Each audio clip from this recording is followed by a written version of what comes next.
आप सभी लोगों का स्वागत है मेरे YouTube चैनल इजी नीट पे। आज हम एनवायरमेंटल इशू चैप्टर को स्टार्ट करेंगे। ये हमारा लेक्चर नंबर 1 है, ठीक है। इस चैप्टर में से एक क्वेश्चन आता है, बेसिकली एक क्वेश्चन आता है, कभी कभी नहीं भी आता। इसका मतलब ये नहीं कि आप इस चैप्टर को हल्के में ले लो। इस चैप्टर में एनसीईआरटी के अंदर का जो कुछ भी मटेरियल है, मैं सारा कुछ आपको नोट्स पे पढ़ा दूंगा, ठीक है। अगर अगर अगर आप चाहो तो एनसीईआरटी में ना भी पढ़ सकते हो, ठीक है। नहीं भी पढ़ोगे एनसीईआरटी तो भी कोई प्रॉब्लम दिक्कत आपको नहीं आएगी। कुछ कुछ मैं बाहर का भी चीज़ में पढ़ाऊँगा। जो कुछ ज़्यादा जो है वो मैं चैप्टर के एंड पे, यानी कि सेकेंड थर्ड लेक्चर में मैं बताऊँगा, ठीक है। थोड़ा थोड़ा एक्स्ट्रा चीज़ मैं इस लेक्चर में भी बताऊँगा, क्योंकि ये जानना ज़रूरी होता है।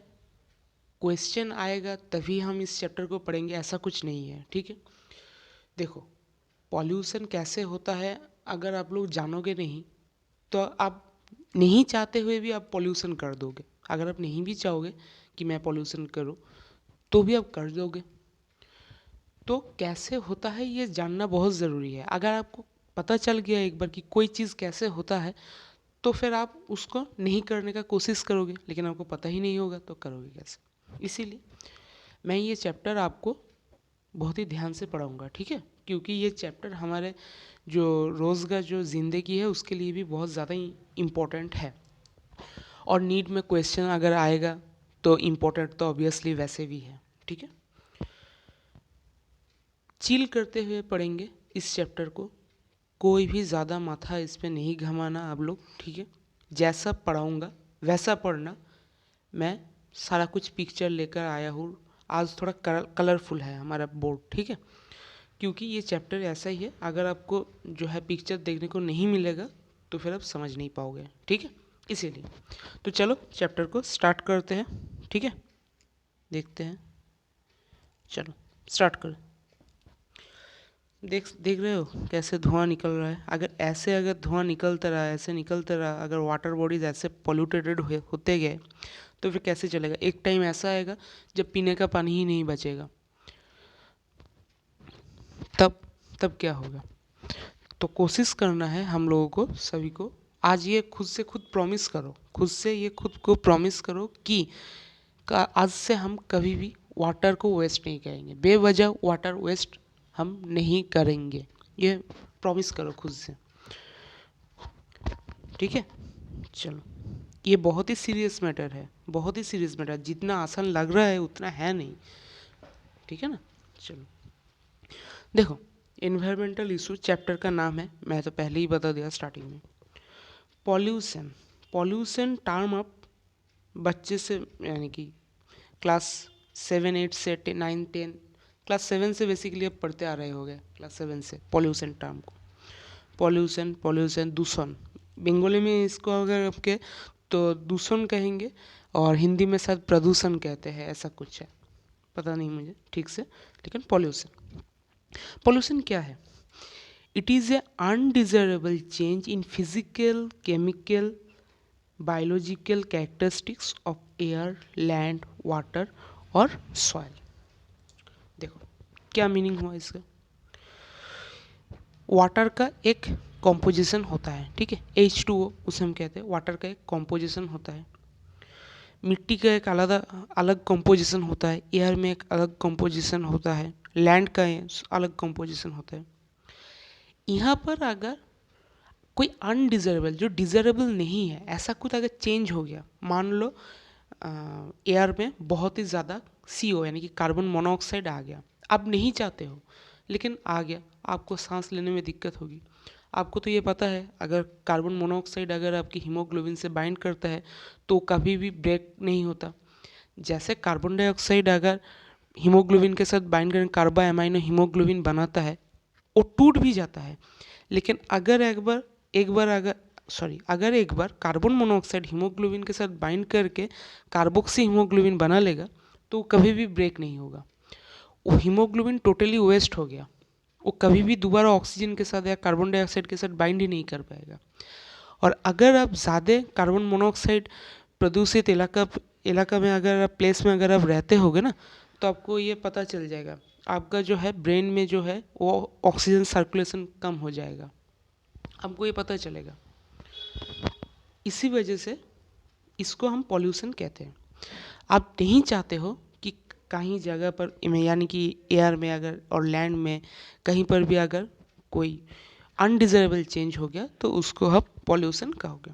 लैंड के केस में क्या होगा, अगर आप क्रॉप फील्ड में जाओ तो वहाँ पर पेस्टिसाइड, हार्बिसाइड बहुत कुछ जो है वहाँ पर डाला जाता है। बारिश हो गई, सारा कुछ बह गया, बहकर आसपास के नदी नाला पे वो गिर गया जाके, तो क्या होगा, पॉल्यूशन हो गया, वाटर पॉल्यूशन हो गया।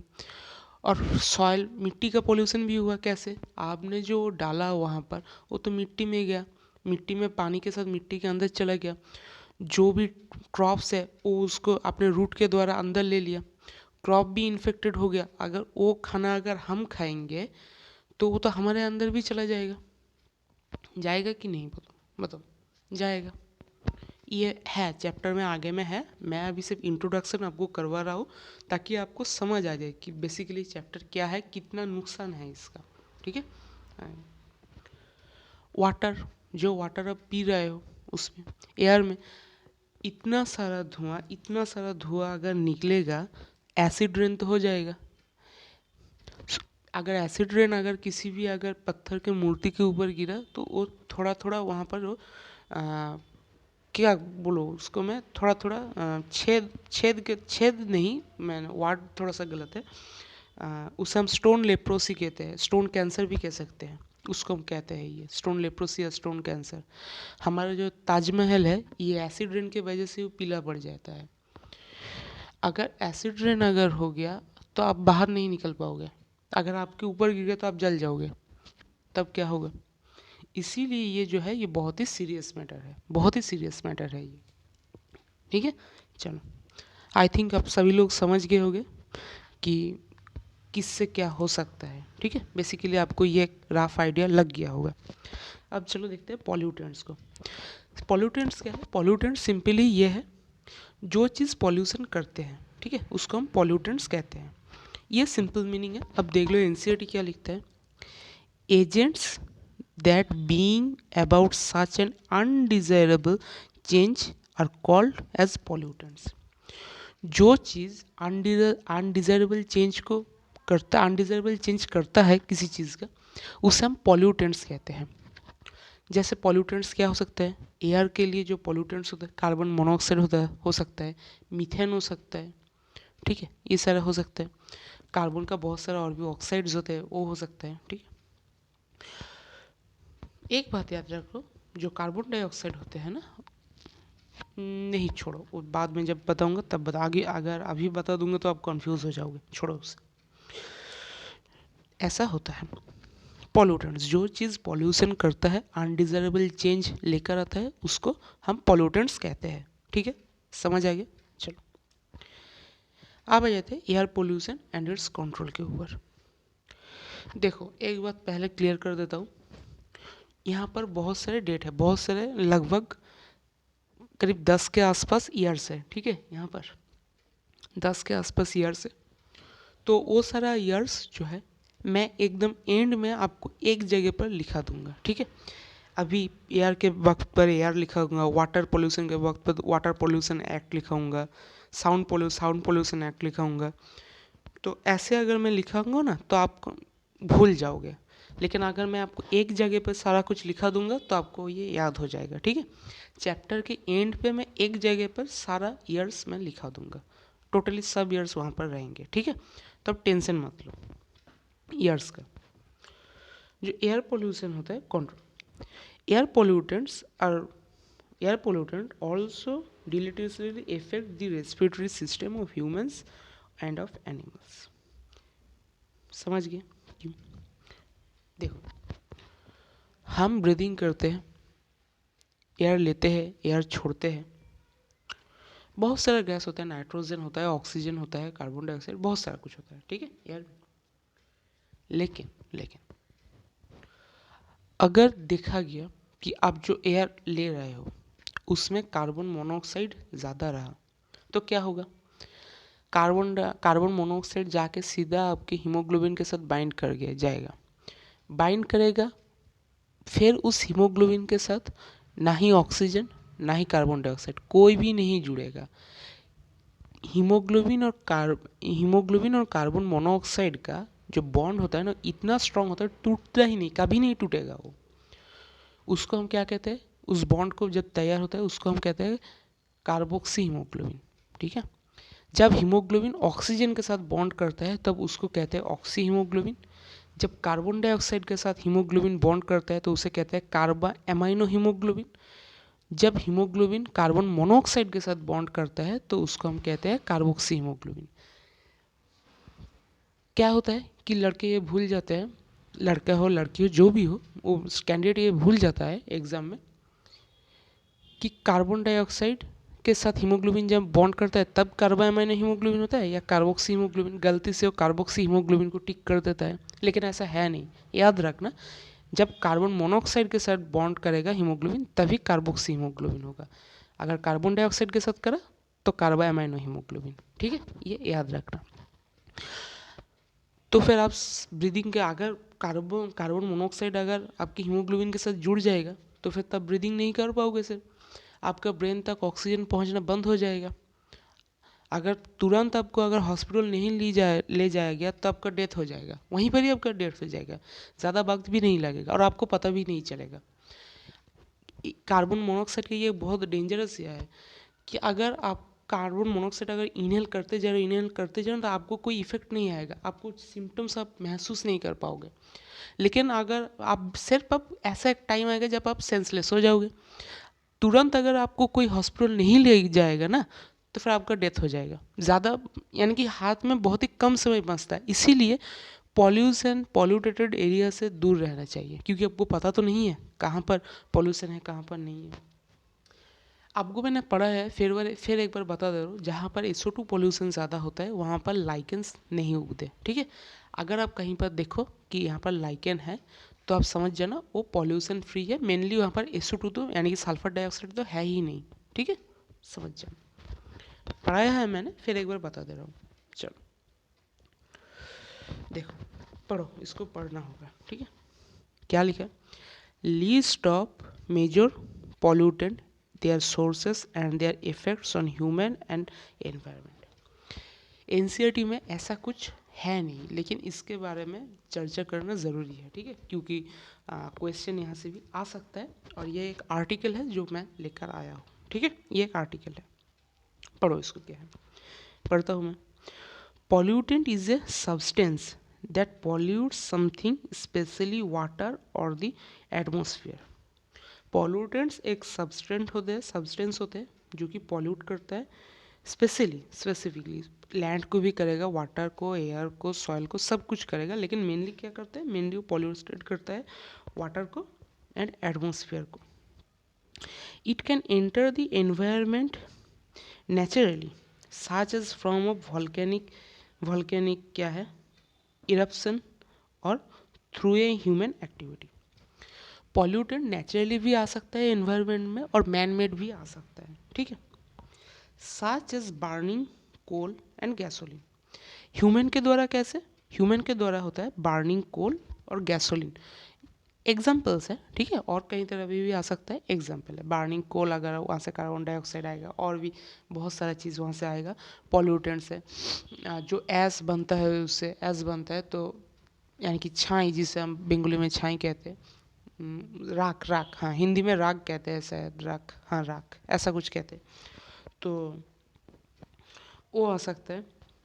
Here we are giving the list of major pollutant, यहाँ पर कुछ मेजर पॉल्यूटेंट का लिस्ट यहाँ पर दिया है। ठीक है, their sources and their effects on human and environment for general awareness के लिए ये दिया गया है, आपको ये पता होना चाहिए। ठीक है, कि किससे क्या हो सकता है। सभी तो मैं लेकर नहीं आया हूँ, लेकिन कुछ मैं लेकर आया हूँ। ठीक है, अब देखो पॉल्यूटेंट्स है यहाँ पर, ये पॉल्यूटेंट्स कौन हो सकते हैं, ये देख लो। ये पॉल्यूटेंट हो सकते हैं, पहले तो ग्राउंड लेवल ओजोन।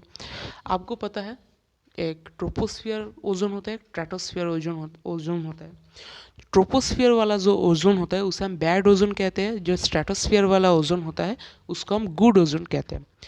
जो यूवी रे से हमें प्रोटेक्ट करता है वो होता है स्ट्रेटोस्फियर वाला ओजोन, ठीक है, उसको हम गुड ओजोन कहते हैं। और जो ग्राउंड लेवल का ओजोन है उसको हम बैड ओजोन कहते हैं, उससे हमें तकलीफ होता है, कोई फ़ायदा नहीं होता है, ठीक है। लेड पॉल्यूटेंट हो सकता है, सॉल्ट और डाइऑक्साइड होता है, पार्टिकुलेट मैटर, कोई भी पार्टिकुलेट मैटर जो चलो नाइट्रोजन डाइऑक्साइड हो सकता है, ये देखो कार्बन मोनोऑक्साइड हो सकते हैं, ये सारा नाम यहाँ पर दिया है, ठीक है। इनमें से मैं कुछ कुछ को मैं लेकर आया हूँ जो नीट में आ सकता है, ये इम्पोर्टेंट है, ठीक है। कुछ कुछ को मैं लेकर आया हूँ। क्या है अदर ऑर्गेनिक कंपाउंड्स टाइप्स। पहले तो अदर ऑर्गेनिक कंपाउंड देखो, ये 5th नंबर है, थोड़ा सा आगे पड़े हो गया है, थोड़ा सा इधर उधर हो गया, तो कोई बात नहीं, ठीक है, काम चल जाएगा। पहले तो आता है टाइप्स। इससे पहले पेन को पतला कर लेता हूँ, ठीक। टाइप्स, क्लोरोफ्लोरोकार्बन CFC जिसे हम कहते हैं, CFC ओजोन होल जब होता है ना, ओजोन होल जिसे आप कहते हो, उसमें CFC का मेजर रोल होता है। क्या CFC का मेजर रोल होता है ओजोन होल में, ठीक है। Formaldehyde CH2O, methanol chloride CH2Cl2, trichloro ethylene C2HCl3, vinyl chloride C2H3C, carbon tetrachloride CCl4 और इथिलीन ऑक्साइड C2H4O, ठीक है। चलो, ये अदर ऑर्गेनिक, ये सारे जो है, ये सारे कुछ यहाँ से यहाँ पर जो जितना भी और लिखा है, ये सारे कुछ ऑर्गेनिक कंपाउंड है, ठीक है, सारा ऑर्गेनिक कंपाउंड है। सोर्स ऑफ प्रोडक्शन, ये कहाँ से आते हैं ये सब compound? Aerosol spray, foam and plastics for making the disposable fast food, container, refrigerator. जो CFC आता है वो रेफ्रिजरेटर से आता है। CFC कहाँ से आता है? रेफ्रिजरेटर। आप जब AC रेफ्रिजरेटर यूज़ कर उससे एक चीज़ देखो कैसा चीज़ है, गर्मी से बचने के लिए आप क्या करते हो? AC में बैठते हो, फ्रिज में वो पानी रखते हो कि पानी ठंडा हो गया, कूल हो गया, चिल हो गया एकदम से, फिर उसको पियेंगे, करते हो कि नहीं गर्मी में? लेकिन उसी फ्रिज, उसी रेफ्रिजरेटर, एक ही बात है, AC उससे CFC निकलता है। CFC इन्वायरमेंट में जाकर एक तो ओजोन लेयर को पतला कर देता है, उससे ओजोन होल बन जाता है, और दूसरा क्या करता है वो एक पृथ्वी के आसपास, अर्थ के आसपास एक लेयर बना देता है, ग्लोबल वार्मिंग, जिससे क्या होता है हमारा जो हमारा जो अर्थ का इन्वायरमेंट है वो गर्म हो जाता है। दिन में जो सूरज का जो किरणें हैं वो आती तो है, लेकिन रात में वो निकल जाना होता है थोड़ा सा, लेकिन ज़्यादा ये ग्लोबल वार्मिंग का जो गैस है जैसे मीथेन है, CFC ज़्यादा होने की वजह से वो निकल नहीं पाता। अगर नहीं रहेगा तो भी प्रॉब्लम है, लेकिन अगर ज़्यादा रहेगा तो भी प्रॉब्लम। अगर नहीं रहेगा तो सूरज की जितनी भी जो हीट है दिन में आई, रात में अगर वो सारा चला जाएगा तो फिर तो बर्फ़ जम जाएगा, रात में यहाँ पर बर्फ़ जम जाएगा, तब क्या होगा? तो फिर होना भी ज़रूरी है, लेकिन ज़्यादा होना भी प्रॉब्लम हो सकता है। इसी वजह से ये एक मैटर है। फिर अगर वो CFC जाएगा, फिर गर्मी बढ़ेगा, फिर अब अगले साल गर्मी में आप AC रेफ्रिजरेटर यूज़ करोगे, वहाँ से CFC निकलेगा, फिर जाएगा, गर्मी भी बढ़ती रहेगी और आप AC रेफ्रिजरेटर भी यूज़ करते रहोगे। तो ये एक दिक्कत है, आपको जितना हो सके AC रेफ्रिजरेटर या इन सब चीज़ों से दूर रहना होता है, ठीक है, दूर रहना। और वैसे भी AC में बैठना भी आपके हेल्थ के लिए बुरा है, क्योंकि आप मान लो ना, आप 1 घंटे के लिए AC के अंदर हो, कि आप घर में हो 1 घंटा तो AC के अंदर हो, आपको तो बाहर निकलना पड़ेगा। आप जब बाहर निकलोगे तब तो आपका ऊपर, सिर के ऊपर AC नहीं रहेगा, गर्मी होगा, एक बार गर्मी, एक बार ठंडा, एक बार ठंडा, एक बार गर्मी, ऐसे करते आपको कफ हो जाएगा। तो आपके हेल्थ के लिए भी ये बुरा है, ठीक है, टोटली हेल्थ के लिए भी बुरा है, अर्थ के लिए भी बुरा है, ठीक है। चलो, effects on human and environment, environment और ह्यूमन के ऊपर क्या इफेक्ट आता है। CFC cause reduction in stratosphere ozone that allow the greater penetration of ultraviolet light at Earth's surface। पतला कर देता है, जो ओजोन लेयर होता है ना उसको पतला कर देता है, पतला कर देता है। इससे क्या होता है, उसका जो पावर था, ओजोन लेयर का जो पावर था यूवी रे को प्रोटेक्ट करने का, वो कम हो जाता है, कहीं कहीं होल हो जाता है जिससे यूवी रे सीधा आ जाता है। अंटार्कटिका का जो बर्फ़ है, आइस है, वो गल रहा है। क्यों? क्योंकि वहाँ पर जो ओजोन लेयर है वो पतला हो गया है और सूरज की यूवी रे बहुत ज़्यादा अंदर आ रही है। अगर ऐसा ही चलता रहा तो जो कोस्टल एरियाज़ जो है ना, वो एक समय ऐसा आएगा, समुद्र का जो पानी का लेवल है वो बढ़ जाएगा, कोस्टल एरियाज सारा पानी के नीचे चला जाएगा अगर ऐसा ही चलता रहा। UV radiations cause the skin cancer and can have the lethal effects on various life forms।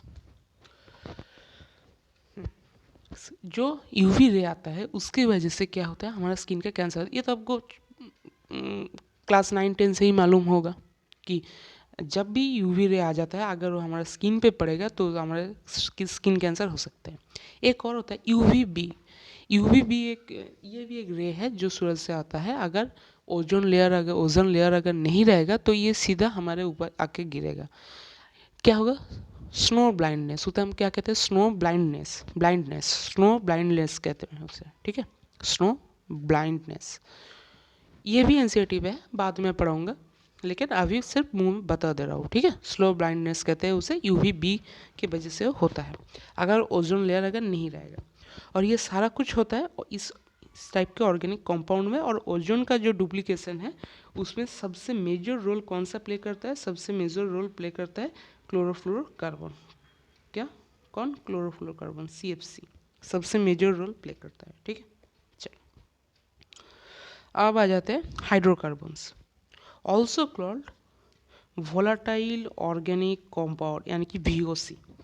अगर VOC दिया रहा एग्जाम में तो कंफ्यूज मत हो जाना। VOC मतलब ही हाइड्रोकार्बन से, हाइड्रोकार्बन्स की मतलब ही VOC है। VOC का फुल फॉर्म क्या है? वोलाटाइल ऑर्गेनिक कंपाउंड्स, ठीक है, वोलाटाइल ऑर्गेनिक कंपाउंड्स।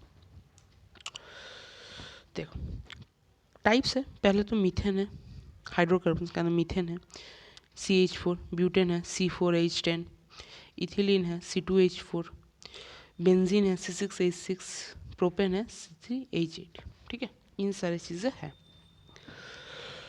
इसको थोड़ा सा बड़ा करना पड़ेगा, नहीं तो मैं भी देख नहीं पाऊंगा। रुक जाओ, सॉरी। चलो अब ठीक है।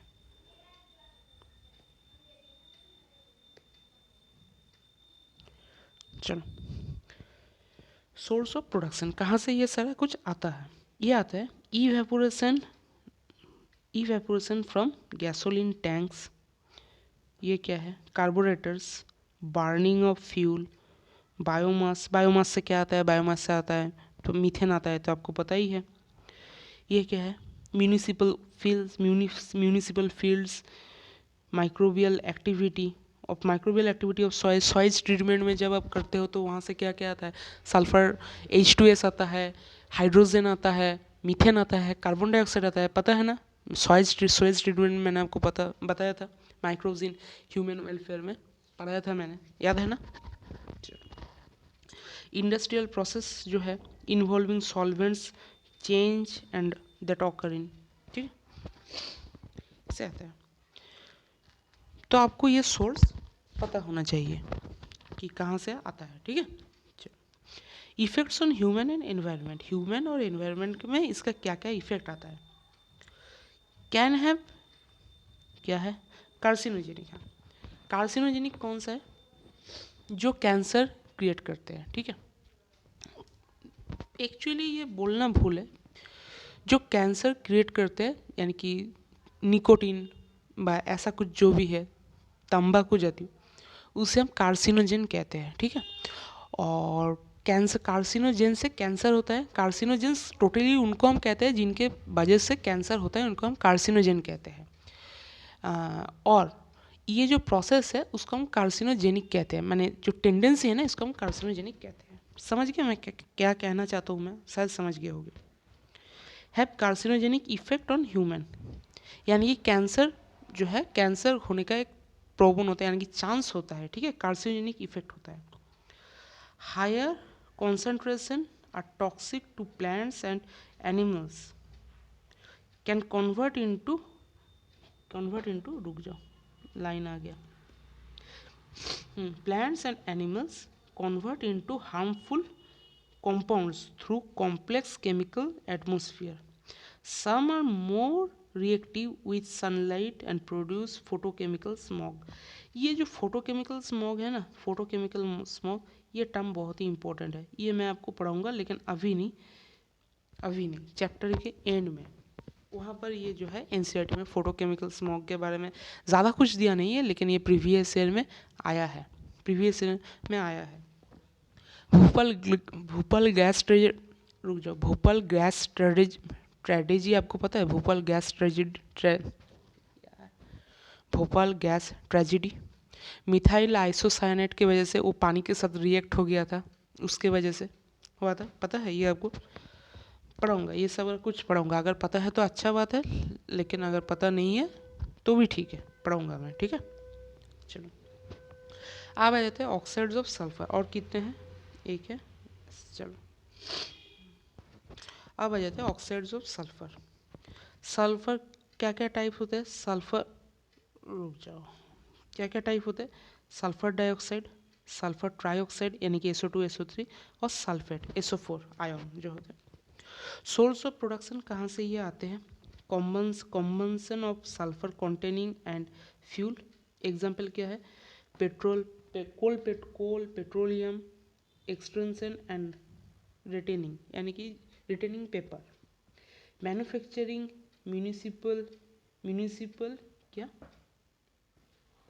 पढ़ ही नहीं पा रहा हूँ, or smelting for metal excretion.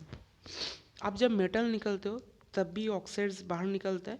Sulphur का ऑक्साइड SOX कहते हैं, ठीक है, SOX, ये याद रखना, SOX कहते हैं। सिंपली इसे हम ये बोल दोगे तुम तो उसके अंदर ही SO2 SO3 SO4 सारा कुछ आ जाएगा, ठीक है। तो इन सारी चीज़ों जगह से ये हम आता है ये, ठीक है। चलो, मुझे हिंदी बोलने में थोड़ा सा दिक्कत हो रहा है अभी, मुझे बताना तो नहीं चाहिए, बोलना भी नहीं चाहिए, लेकिन अभी भी होता है, ठीक है। तो थोड़ा सा मैनेज कर लेना, ठीक है। Effects on humans and environments के क्या, उसके ऊपर क्या इफेक्ट आता है?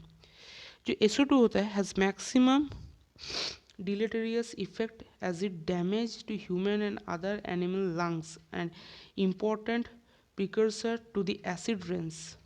Adverse effect include the cons of plants, metal and injury, death of animals and plants.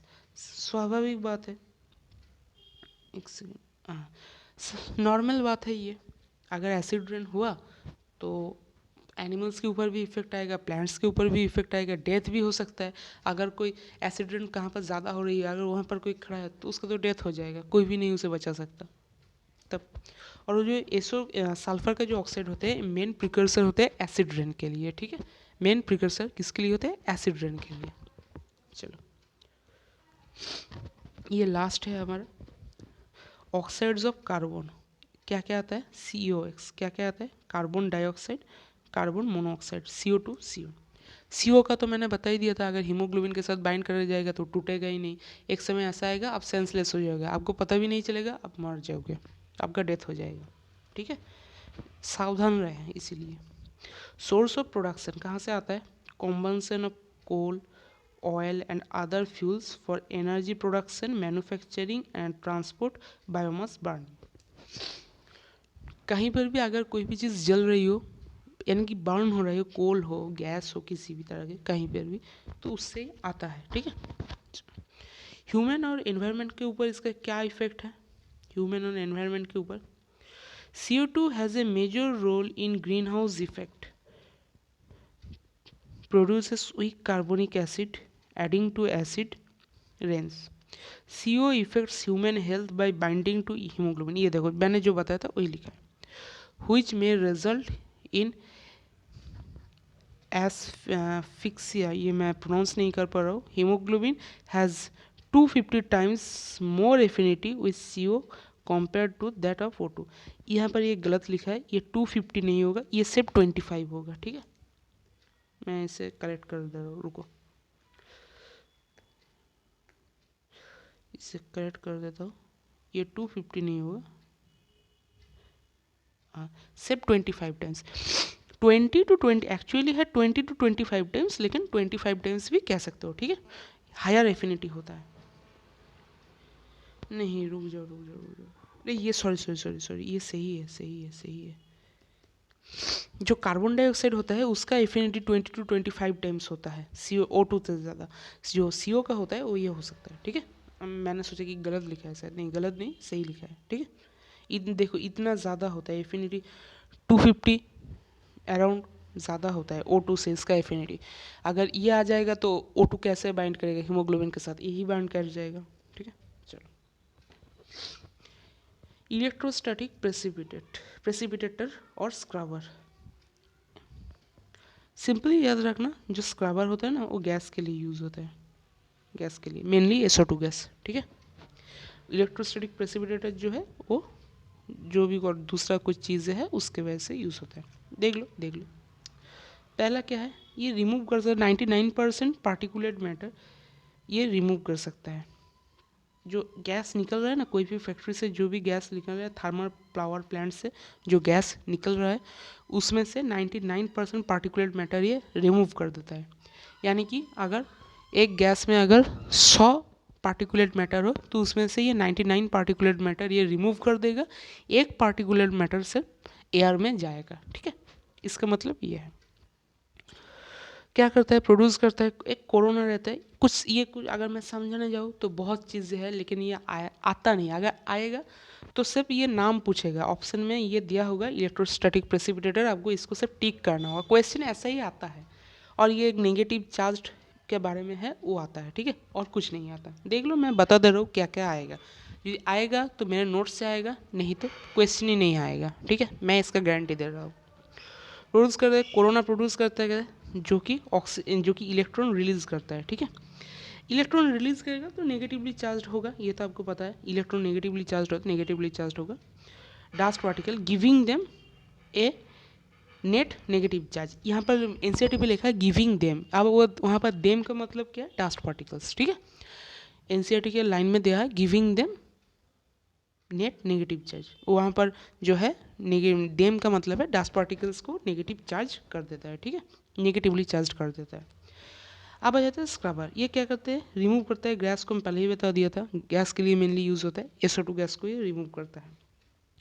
Scrubber में क्या होता है, जो स्क्रबर होता है the exhaust gas is passed through and spray of water और लाइम। जो गैस होता है ना, जो गैस पास होता है स्क्रबर के थ्रू, उसमें वो वाटर स्प्रे करता है गैस में या फिर लाइम स्प्रे करता है। ठीक है, सिर्फ ये याद रखो, ये लाइन याद रखो, स्टेटमेंट बेस्ड क्वेश्चन में ये आ सकता है। ठीक है, इसीलिए मैं ये लिख दिया मैंने। ठीक है, चलो ये देखो, ये स्क्रबर है, डार्टी एयर यहाँ से जा रहा है, अंदर जा रहा है, यहाँ से डार्टी एयर अंदर जा रहा है। पेन को थोड़ा सा ना मोटा करता हूँ, चलो ठीक है, डार्टी एयर यहाँ से अंदर जा रहा है, पार्टिकुलेट मैटर यहाँ पर जमा हो रहा है, यहाँ पर वाटर और लाइम स्प्रे किया जा रहा है, यहाँ से जो है यहाँ से स्प्रे कर दिया, गैस आया, गैस यहाँ से ऐसे जा रहा है, जो डार्टी गैस है, हम एयर है हमारे पास जा रहा है, यहाँ से लाइम स्प्रे किया जा रहा है, यहाँ से जो क्लीन है, क्लीन एयर ऊपर से बाहर निकल रहा है। ठीक है, और इसको हम क्या कहते हैं, इसको हम कहते हैं स्क्रबर। ठीक है, चलो ये देखो, ये है इलेक्ट्रोस्टैटिक प्रेसिपिटेटर, रुक जाओ, ये इलेक्ट्रोस्टैटिक प्रेसिपिटेटर, ये क्या है, ये देखो, ये डास्ट पार्टिकल्स, यहाँ पर ये सारा कुछ आप देख रहे हो, डास्ट पार्टिकल, यहाँ से जो है डार्टी एयर जो है अंदर आ रहा है, यहाँ पर एक कोरोना होता है, ये देखो नेगेटिवली चार्ज्ड कोरोना है, यहाँ पर ये सारा कुछ आप देख सकते हो, कोरोना है, ये देखो discharge corona, negatively charged wire होते हैं यहाँ पर। ठीक है, ये कलेक्शन ऑफ प्लेट ग्राउंडेड होते हैं, यहाँ पर कुछ प्लेट रहता है और यहाँ से जो क्लीन एयर है वो बाहर निकलता है। ये एनसीईआरटी का, ये दोनों डायग्राम, ये भी और ये भी, दोनों डायग्राम ही एनसीईआरटी का है, मैंने आपको दिखा दिया एनसीईआरटी का डायग्राम। आप एक बार मेरे वीडियो से ही देख सकते हो या फिर एनसीईआरटी खोल कर भी एक बार एनसीईआरटी से भी देख सकते हो अगर चाहो तो, ठीक है। चलो पेन को फिर से छोटा कर लेते हैं, पतला यानी कि। चलो अब आ जाता है क्या, सेंट्रल पोल्यूशन कंट्रोल बोर्ड, उसको हम क्या कहते हैं, शॉर्ट फॉर्म में उसको कहते हैं सीपीसीबी। क्या, सीपीसीबी फुल फॉर्म होता है सेंट्रल पोल्यूशन कंट्रोल बोर्ड। जो पार्टिकुलेट साइज, ये क्या हो गया, हाँ, जो पार्टिकुलेट साइज होता है 2.5 माइक्रोमीटर, 2.5 माइक्रोमीटर और लेस। ये लेस बहुत ही इंपॉर्टेंट है, याद रखना, प्रीवियस ईयर में ये आ चुका है क्वेश्चन, ठीक है। 2.5 माइक्रोमीटर या उससे छोटा डायमीटर का जो है वो रिस्पॉन्सिबल होता है crossing the greatest harm for human health. Human health के लिए वो बहुत ही ज़्यादा हार्मफुल होता है। 2.5 माइक्रोमीटर या उससे ज़्यादा जो भी पार्टिकुलेट का साइज है, अगर साइज होगा 2.5 माइक्रोमीटर या उससे छोटा, तो ह्यूमन के लिए बहुत ही हार्मफुल है, ह्यूमन हेल्थ के लिए, ठीक है। जो मेट्रो सिटीज़ होता है ना, मेट्रो सिटीज़ जो होता है वहाँ पर automobiles are the major cause of atmospheric pollution. कौन सा, जो ऑटोमोबाइल होते हैं, ऑटोमोबाइल वहाँ के मेन एयर पोल्यूशन की वजह है। ऑटोमोबाइल वहाँ से बहुत ही ज़्यादा मात्रा में गाड़ी रहता है, गाड़ी जा रहा है आ रहा है, इतना सारा गाड़ी है, साउंड पोल्यूशन होगा और धुआं ही धुआं जो है, हर जगह पे धुआं होता है, गाड़ी का, कार का धुआं, 4 व्हीलर 2 व्हीलर और भी बहुत ज़्यादा जो पिकअप वैन होते हैं उनका धुआं, ठीक है। तो मेजर कॉज, ये तो नॉर्मली है मेट्रो सिटीज़ यानी कि बड़ो सिटीज़, जैसे कि आपका क्या हो गया, कलकत्ता हो गया, दिल्ली हो गया, चेन्नई हो गया, जो ऐसे सारी सिटीज़ हैं फॉर एटमॉस्फेरिक पोल्यूशन, ठीक है। चलो ये देखो, ये मैं एक चीज़ लेकर आया हूँ, ये क्या है, ये सीपीसीबी का लोगो है। क्या है, सीपीसीबी का लोगो, देख कर रखो, देखने में अच्छा भी लगता है, और दूसरी बात है अगर कहीं पर अगर आपको देखने को ये मिला तो आप पहचान जाओगे तुरंत कि ये सीपीसीबी का, सेंट्रल पोल्यूशन कंट्रोल बोर्ड का लोगो है ये, ठीक है, पहचान जाओगे, ऐसा दिखता है, ठीक है। इन परस्यूट ऑफ क्लीन एनवायरनमेंट, अच्छा, इन परस्यूट ऑफ क्लीन एनवायरनमेंट, ठीक। चलो चलो अब ये देखो, कैटालिटिक कन्वर्टर्स। कैटालिटिक कन्वर्टर्स क्या होते हैं, इन मैंने टोटल यहाँ पर 5 पॉइंट्स मैंने यहाँ पर लिख दिया है, इसको सिर्फ याद करो, ठीक है। देखो बेसिकली बात ये है, कोई भी कार से, स्कूटर से, जो भी हो, 4 व्हीलर 2 व्हीलर जो भी हो, उनमें से धुआं निकलता है, ठीक है। उस पर नाइट्रिक ऑक्साइड भी, नाइट्रिक का ऑक्साइड भी होते हैं, नाइट्रोजन का, कार्बन का ऑक्साइड भी होते हैं, जैसे कार्बन मोनोऑक्साइड, नाइट्रिक ऑक्साइड, ठीक है। ये बहुत ही ज़्यादा हार्मफुल है, तुलनामूलक कम हार्मफुल, या फिर जो हार्मफुल नहीं है। सभी ऑक्साइड, कार्बन का सभी ऑक्साइड हार्मफुल होगा कि नाइट्रोजन का सभी ऑक्साइड हार्मफुल होगा, ऐसा कोई बात नहीं, ऐसा कोई भी बात नहीं। जो कम हार्मफुल है या फिर हार्मफुल एकदम भी नहीं है, उस पर वो कन्वर्ट कर देता है, हार्मफुल गैस को नॉन हार्मफुल गैस में ये कन्वर्ट कर देता है, ठीक है। इसका पर्पस बेसिकली यही है। देखो क्या लिखा है, फर्स्ट पॉइंट है हमारा, यूज़, ये जो है कैटालिटिक कन्वर्टर्स के बारे में नहीं, जनरल पॉइंट है, ठीक है। यूज़ लेड फ्री पेट्रोल और diesel can reduce the pollutants they emit. ये तो जाहिर सी बात है, जो पेट्रोल पे है, पेट्रोल पे लेड मिलाया जाता है, ठीक है। अगर वो कम होगा या लेड फ्री पेट्रोल होगा तो जो है पॉल्यूशन ऑब्वियसली कम होगा, क्योंकि लेड तो पॉल्यूटेंट के अंदर ही आता है, आपको तो पता है, मैंने पढ़ा दिया, अंदर आता है, तो फिर उससे आसानी होगी, ठीक है, कंट्रोल करने में पॉल्यूशन को। अब आ जाता है कैटालिटिक कन्वर्टर्स। यहाँ पर कैटालिटिक कन्वर्टर्स का एंट्री होता है, देखो क्या है, ये बहुत ही ज़्यादा एक्सपेंसिव होता है, एक्सपेंसिव मटेरियल का बना होता है, ठीक है, बहुत ही ज़्यादा एक्सपेंसिव मटेरियल, जैसे कि प्लैटिनम होता है, पैलेडियम होता है, रोडियम होता है, ऐसा कुछ कैटलिस्ट के रूप पर इसमें यूज़ होता है। ये क्वेश्चन भी प्रीवियस ईयर में आ चुका है, तीनों नाम पूछा है, ठीक है, प्रीवियस ईयर में, याद रखना, भूलना मत, ठीक है, तीनों नाम है, इसे याद रखना, भूलना मत, गलती से भी मत भूलना। तीसरा पॉइंट क्या है, fitted into automobile to reduce the emission of poisonous gases. जो पॉइजनस गैसेस है उसका एमिशन को ये रिड्यूस करता है, ऑब्वियसली उसके वजह से ही तो हम इसे लगा रहे हैं, इतना एक्सपेंसिव है फिर भी। कार्बन मोनोऑक्साइड को ये कार्बन डाइऑक्साइड में कन्वर्ट कर देता है जो कम हार्मफुल है। नाइट्रिक ऑक्साइड को वो नाइट्रोजन गैस में कन्वर्ट कर देता है जो कि हार्मफुल नहीं है। कन्वर्ट कर देने के वजह से वो कन्वर्ट कर देता है, इसीलिए कैटालिटिक कन्वर्टर्स, उसका नाम ही है कैटालिटिक कन्वर्टर्स। कन्वर्टर्स से आपको पता चल रहा है कि एक चीज़ से दूसरे चीज़ में वो कन्वर्ट कर देता है, ठीक है चीज़ को। चलो अब 5th पॉइंट, एक चीज़ याद रखना है, जब आप कैटालिटिक कन्वर्टर्स यूज़ कर रहे हो तो उसमें लेड फ्री पेट्रोल आपको यूज़ करना पड़ेगा, यानी कि unleaded petrol. Lead free petrol आपको यूज़ करना पड़ेगा। अगर आप लेडेड पेट्रोल अगर आप यूज़ कर दोगे तो जो कैटलिस्ट है उसको इनएक्टिवेट कर देगा, वो काम ही नहीं करेगा। यहाँ पर एक इसका प्रॉब्लम है, आपको लेड फ्री पेट्रोल यूज़ करना पड़ेगा। ये प्रीवियस ईयर में आ चुका है, प्रीवियस ईयर में ये आ चुका है, इसे याद रखना। और ये जो तीनों मैंने नाम बताया ये भी प्रीवियस ईयर में आ चुका है, याद रखना, ठीक है, भूलना मत।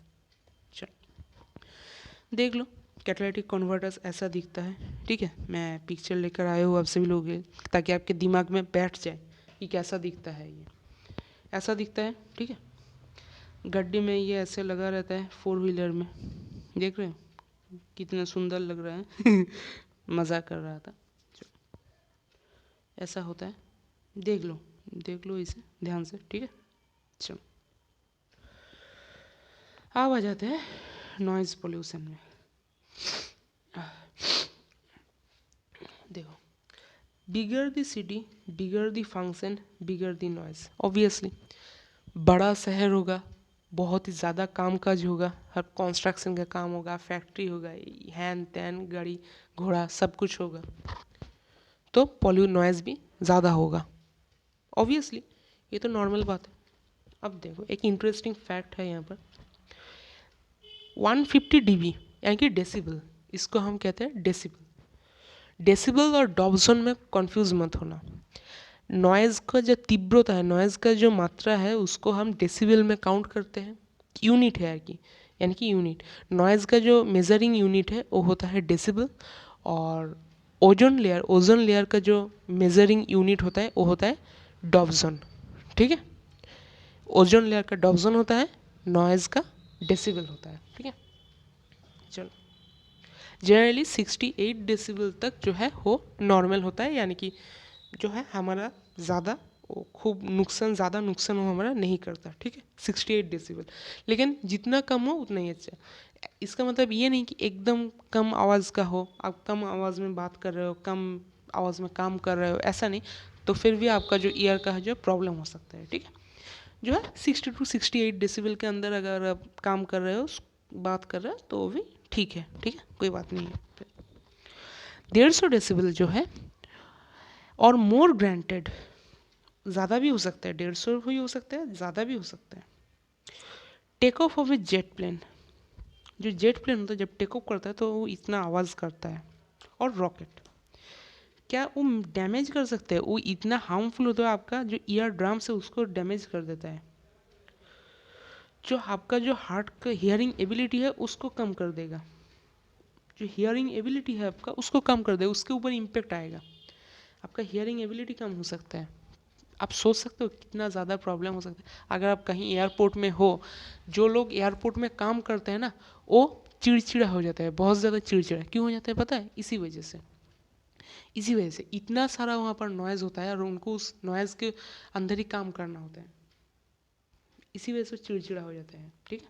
और उनको जब बोलना होता है ना, कुछ बहुत ही ज़ोर से बोलना होता है, क्योंकि उनका जो हियरिंग एबिलिटी है कई बार होता है क्या है, वो थोड़ा सा कम हो जाता है, ठीक है। चलो, जो नॉइज़ है वो क्या कॉज करता है, ये जो कॉज है ये भी PYQ में आ चुका है, ठीक है, लिख दे रहा हूँ, जहाँ जहाँ क्वेश्चन आया है मैं लिख दे रहा हूँ, ठीक है। क्या करो, स्लीपनेस कॉज करता है, इंक्रीज करता है क्या, हार्ट बीट बहुत ज़्यादा इंक्रीज हो जाता है। ऑल्टर्ड ब्रीदिंग पैटर्न जो होता है वो थोड़ा सा ब्रीदिंग पैटर्न जो है वो चेंज हो जाता है थोड़ा सा। और जो होता है स्ट्रेस, कॉन्सिडरेबली स्ट्रेसिंग ह्यूमन, जो ह्यूमन को स्ट्रेस कर देता है, ठीक है, बहुत ही ज़्यादा स्ट्रेस होने लगता है तब। Last but not the least एक पॉइंट है, reduction of noise in our industries can be effected by, ये क्या लिखा है, effected by son of sound. थोड़ा सा यहाँ पर सर गलत लिख दिया है मैंने। ये समझ लो जो है कि नॉइज़ को कैसे, जब इंडस्ट्री में जब नॉइज़ होता है तो वो हमको इफ़ेक्ट तो करता है, लेकिन हम उसको कम कर सकते हैं। कैसे कम कर सकते हैं? एब्जॉर्बेंट मटेरियल्स जो साउंड को एब्जॉर्ब करते हैं, कर लेता है, ऐसा मटेरियल्स यूज़ करके, और बाय मफलिंग नॉइज़ के रूप पर भी हम उसे कम कर सकते हैं। ठीक है, जो है ये जो है कैसे उसको, जो हमारा इंडस्ट्री में जो नॉइज़ होता है उसको कम कैसे कर सकते हैं, उसका जो है उपाय बताया गया है। ठीक है, ये देखो कितना प्रॉब्लम हो रहा है, देख रहे हो? ये पिक्चर सारा कुछ मैं आपके लिए लेकर आया हूँ ताकि आपके दिमाग में ये बैठ जाए। ठीक है, वैसे ही नहीं लाया, और देखने भी अच्छा लगता है। देख रहे हो? ये देखो, यह तो ये तो मिडिल में जो है, रुक जाओ वाइट से करता हूँ। ये देखो, ये मिडिल में जो है, इस तरफ गाड़ी इतना सारा आ रहा है, इतना सारा जा रहा है। बताओ तो यहाँ पर कितना पॉल्यूशन हो रहा होगा? एक तो साउंड पॉल्यूशन है, दूसरा नॉइज़ पॉल्यूशन है कि नहीं? इतना पॉल्यूशन, इतना पॉल्यूशन, तो क्या इतना पॉल्यूशन अगर होगा तो कैसे चलेगा? अगर आप वहाँ पर, अगर आपको 10 मिनट खड़ा कर दिया जाए ना, तो आप तुरंत चिड़चिड़ा हो जाओगे, आपको गुस्सा आने लगेगा, आपका हार्ट बीट बढ़ जाएगा, और ये नेचुरल है, यहाँ कुछ भी नहीं किया जा सकता इसमें।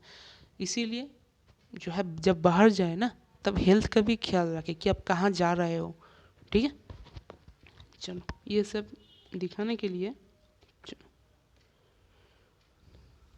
सावधान रहे, सतर्क रहे, और दूसरों को भी सावधान करे, कि ऐसा नहीं खुद सावधान हो गया लेकिन बाकियों को नहीं बोला, ऐसा भी नहीं। ठीक है, ऐसा भी नहीं। चलो,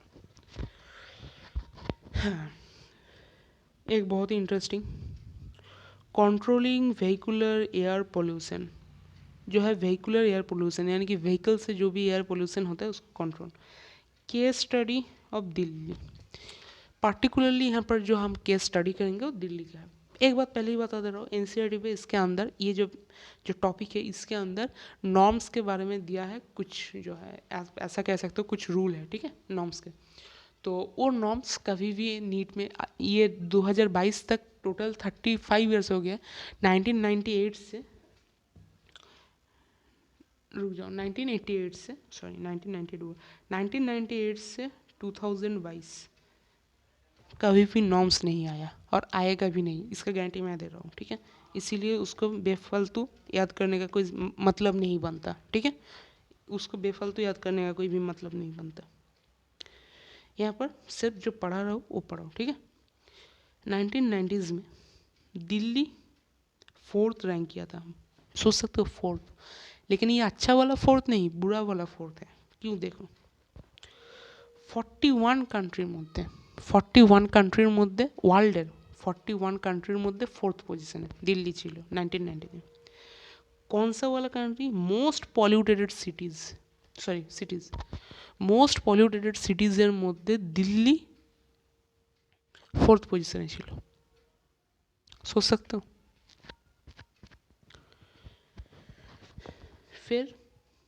फिर क्या हुआ? वो तो था, सुप्रीम कोर्ट ऑफ इंडिया आया, जो है पब्लिक इंटरेस्ट लिटिगेशन एक हुआ, माने जेटा PIL जिसे हम कहते हैं, उसका फुल फॉर्म है। ठीक है, पब्लिक इंटरेस्ट लिटिगेशन। कुछ काम हुआ, काम के द्वारा एक मेन काम भी हुआ, सारा कुछ जो भी बस वहाँ पर, जो भी पब्लिक ट्रांसपोर्ट के रूप में हम बस को ही ज़्यादा इम्पोर्टेंस देते हैं, तो जो बस था ना, जो बसेस था दिल्ली का, वो 2002 के एंड तक कन्वर्ट हो गया चलने के लिए, कि इसमें CNG, पहले पेट्रोल डीजल में चलता था, 2002 के आखिर तक वो सारा कुछ कन्वर्ट होकर CNG में चलने लगा। अब बोलोगे कि भैया CNG ही क्यों, पेट्रोल डीजल था, बुरा क्या था, फिर CNG क्यों आया? उसमें भी क्या ऐसा कुछ क्या हो जाएगा कि सीएनजी में पोल्यूशन कम हो जाएगा? होगा, होगा, पोल्यूशन कम होगा। क्यों होगा? देखो, ये देखो क्वेश्चन, वाई सीएनजी? सीएनजी ही क्यों? दूसरा कोई कुछ क्यों नहीं, सीएनजी ही क्यों? क्योंकि दो मेन रीज़न है, दो मेन रीज़न। पहला रीज़न क्या है? मोस्ट एफिशिएंटली वो बर्न होता है। क्या? मोस्ट एफिशिएंटली वो बर्न होता है पेट्रोल और डीजल की तुलना में। बर्न जितना ज़्यादा एफिशिएंटली होगा, पॉल्यूटेंट्स उतने ज़्यादा कम निकलेंगे। ठीक है, पॉल्यूटेंट्स कम लेंगे तो पॉल्यूशन भी कम होगा। ठीक है, और क्या है, सीएनजी ऑब्वियसली चीपर आता है, खर्च कम होता है पेट्रोल और डीजल के तुलना में। पेट्रोल और डीजल के तुलना में सीएनजी का खर्च कम होता है। ठीक है, इसीलिए ये दो जो है मेन रीज़न है। चलो, ये देखो सीएनजी का जो पंप होता है ना, जो पेट्रोल पंप जिसे कहते हैं, तो सीएनजी के ही जो होता है वो भी ऐसा दिखता है। ठीक है, ये देखो सीएनजी लिखा है यहाँ पर। मैं ये पिक्चर्स इसलिए लाया हूँ ताकि आपको जो दिमाग में ना ये सेट हो जाए। पिक्चर्स अगर एक बार सेट हो गया एक बार दिमाग में ना, तो ये जो सारा चैप्टर है ना, आपको रटने की ज़रूरत नहीं पड़ेगी। पिक्चर के तौर पर आपके दिमाग में ये सेट रहेगा कि भैया ने यहाँ पर ये पिक्चर दिखाया था, वहाँ पर वो पिक्चर दिखाया था, तो आपके दिमाग में ये सेट हो जाएगा। ये देखो ऐसा यह दिखता है, थोड़ा सा अलग है ना, ये थोड़ा सा मुझे अलग लग रहा है क्योंकि नॉर्मल पेट्रोल पंप पे ऐसा देखने को नहीं मिलता, थोड़ा सा अलग लग रहा है। चलो, अलग तो हो गई, ये तो वो तो गैस के लिए, तो लिक्विड के था, वो गैस के लिए। ये दिल्ली का प्रदूषण देखो, आप कुछ देख सकते हो? मैं तो कुछ नहीं, यहाँ पर सिर्फ थोड़ा थोड़ा कुछ मुझे कार्स नज़र आ रही है, और यहाँ पर तो बिल्कुल भी नहीं, धुआं ही धुआं है। तो बताओ वहाँ पर लोग कैसे रहते होंगे। ये देखो यहाँ पर थोड़ा सा साफ है, यहाँ पर देखो, यहाँ पर थोड़ा कार्स नज़र आ रहा है, लेकिन यहाँ पर और कुछ नहीं, फिर से धुआं ही धुआं। चलो, ये सिर्फ पिक्चर दिखाने के लिए कि वहाँ पे हालात कैसे होते हैं। ठीक है, कभी कभी, सभी वक्त ऐसा भी नहीं भी रहता, लेकिन कुछ कुछ वक्त ऐसा होता है जब ठंडी आने, मैंने कि जब विंटर सीजन आने लगता है ना, तब वहाँ पर ये बढ़ने लगता है पोल्यूशन। ये देखो यहाँ पर तो आपको गाड़ी नज़र आ रही होगी सही से, लेकिन कुछ दूर यहाँ से ही फिर से धुआं ही धुआं। ये बहुत ही ज़्यादा हार्मफुल है। हमारा लास्ट पेज है, हाँ हमारा ये लास्ट पेज है। तो दिल्ली जो है व्हीकुलर पोल्यूशन के लिए क्या क्या स्टेप्स उन्होंने लिए थे, सेवरल स्टेप्स कौन सा लिए थे? एक तो जो फेजिंग आउट, मतलब कमा दिया था, उनको बैंड कर दिया था। किनको? ओल्ड व्हीकल्स को। ओल्ड व्हीकल्स आप नहीं चला सकते, आपको नया व्हीकल चलाना पड़ेगा। एक टाइम लिमिट बढ़ दिया गया था, 10 साल, 20 साल, 18 साल, 25 साल, जो भी हो, एक टाइम दिया गया था। इतने से ज़्यादा पुराने आप व्हीकल रोड में नहीं चला सकते। ठीक है, ये सही भी है क्योंकि एक टाइम के बाद कोई भी व्हीकल का जो है उतना ज़्यादा वो सेफ़ नहीं रहता। जो अगर धुएं की बात, पॉल्यूशन की बात मैं छोड़ भी दूँ, तो भी जो चला रहा है ना, उसे उसके लिए भी वो चलाना सेफ़ नहीं होता। ठीक है, क्योंकि बहुत पुराना हो जाए, कोई भी ज़्यादा पुरानी चीज़ तो कभी सही नहीं हो सकता ना। यूज़ ऑफ क्या? Use of unleaded petrol.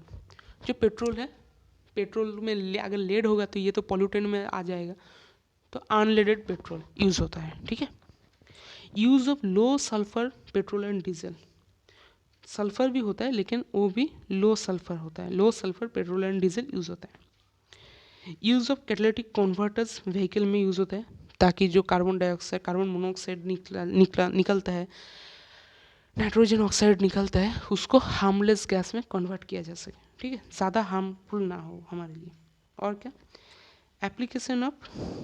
Application of strengthened pollution level norms of vehicle. ये नॉर्म्स के बारे में एनसीईआरटी पे दिया है। पहले जो था एक टेबल दिया होता था, करीब 3-4 साल पहले एक टेबल हुआ करता था, लेकिन अब जो नया एनसीईआरटी है ना, उसमें टेबल नहीं है, उसमें लिखा हुआ है सब। ठीक है, तो नॉर्म्स के बारे में 1988 से 2022 तक अब तक कोई भी क्वेश्चन नहीं आया। नीट पे कोई भी क्वेश्चन नहीं आया, ठीक है, इसीलिए वो पढ़ने के लिए कोई भी ज़रूरत नहीं है। आज के लिए जो है हमारा जो ये है क्लास जो है वो ख़त्म हो गया, ठीक है। ये देखो, ये सारा कुछ मैंने आपको करवा दिया, ये देखो, एक बार देख लो कितना पढ़ा दिया मैंने, देख लो, देखो। और आज ये खुद से प्रॉमिस करो, पॉल्यूशन ना करेंगे ना करने देंगे किसी को। अगर आपके सामने किसी को भी आप देख रहे हो कि वो पॉल्यूशन कर रहा है तो उसे रोको, ठीक है, उसको रोको, क्योंकि ये हम सबकी जो है हमारे दायित्व के अंदर आता है, ठीक है। अगर बेंगोली में कहे इसको, बेंगोली में हम ऐसे कहते हैं, এটা আমাদের সবারই দায়িত্ব যাতে আমরা পলিউশনটাকে আটকাই, ठीक है, ये बेंगोली में ऐसे कहते हैं। हिंदी बोलने में थोड़ा सा दिक्कत हो जाता है कभी कभी, ठीक है, ऐसा कोई बात नहीं है, लेकिन फिर भी आप समझ सकते हो, मुझे पता है।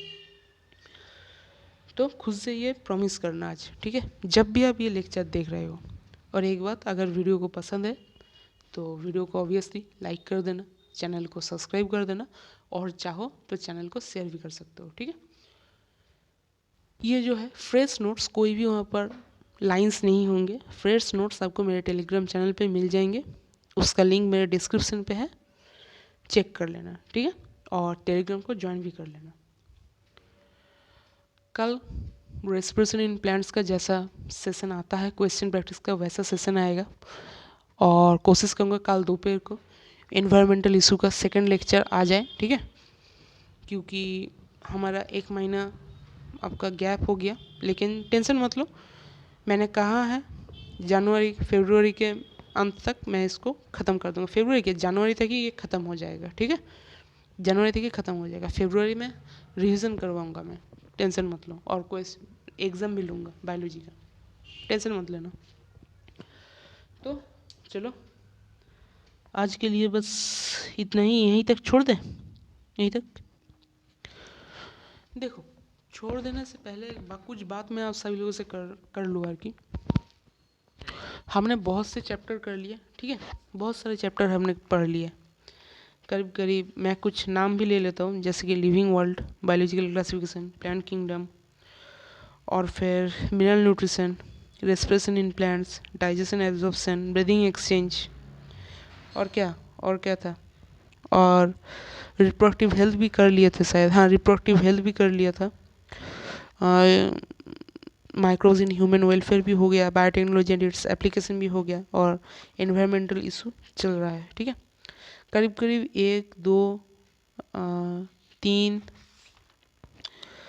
4 5 6 7 8 9 10 चैप्टर हमारा हो गया, ठीक है, 10 चैप्टर हो गया, टोटल 38 चैप्टर से 10 हो गया, 11 नंबर चैप्टर चल रहा है, ये भी पकड़ लो कि हो ही गया, हमारे पास 27 और चैप्टर्स रहेंगे, ठीक है, टोटल 38 चैप्टर्स है ना, 27 और चैप्टर्स रहेंगे, देखते देखते हो जाएगा, टेंशन मत लो, हो जाएगा। अभी तक जितने भी आपने पढ़ लिया ना, बहुत पढ़ लिया आपने, इन सारी चीज़ों को रिवाइज करो, अगर आप रिवाइज नहीं करोगे तो आप ये भूलना स्टार्ट हो जाएगा आप सभी लोगों को, ये सारा कुछ आपको रिवाइज करना पड़ेगा। और अगर प्रीवियस क्लास में अगर कोई भी आपको दिक्कत आ रही है, कोई भी दिक्कत आपको अगर आ रही है तो कमेंट, इसी वीडियो में कमेंट कर देना, उस वीडियो में कमेंट नहीं करोगे तो रिसेंट वीडियो में कमेंट कर देना, कोई बात नहीं, तो उसमें कमेंट कर देना, मैं नेक्स्ट क्लास में अगर उस टॉपिक के रिलेटेड मैं पढ़ा रहा हूँ तो फिर उस तभी बता दूंगा, और अगर दूसरा कोई चैप्टर में पढ़ा रहा हूँ तो क्लास ख़त्म होने के बाद एंड में मैं उसका बता दूंगा, ठीक है, लेकिन मैं बताऊंगा ज़रूर, ऐसा नहीं कि मैं बिना बता के चला जाऊंगा, ठीक है, कमेंट कर देना, मैं बताऊंगा। सारा कुछ नोट्स PDF जो है वो तो आपको मेरे टेलीग्राम चैनल पे मिल ही रहा है, ऐसा कोई बात नहीं, और जो है मैं आपको बेस्ट क्वालिटी का मैं नोट्स सबको मैं प्रोवाइड कर रहा हूँ, ठीक है, बेस्ट क्वालिटी है ये, तो नोट्स के तौर पर आप बिल्कुल भी निश्चिंत रहिए, नोट्स में कोई भी प्रॉब्लम आपको नहीं आएगा। बैच जो है अब से रेगुलर चलेगा, ये मैं आपसे वादा करता हूँ, रेगुलर बैच चलेगा, गैप और नहीं आएगा। मुझे बहुत ही ज़्यादा इशू हो गया था मेरा, तो इसीलिए मुझे ना चाहते हुए भी मुझे इसको रोकना पड़ा, ठीक है, बैच को मुझे रोकना पड़ा। आप समझ सकते हो ना, आप समझ सकते हो।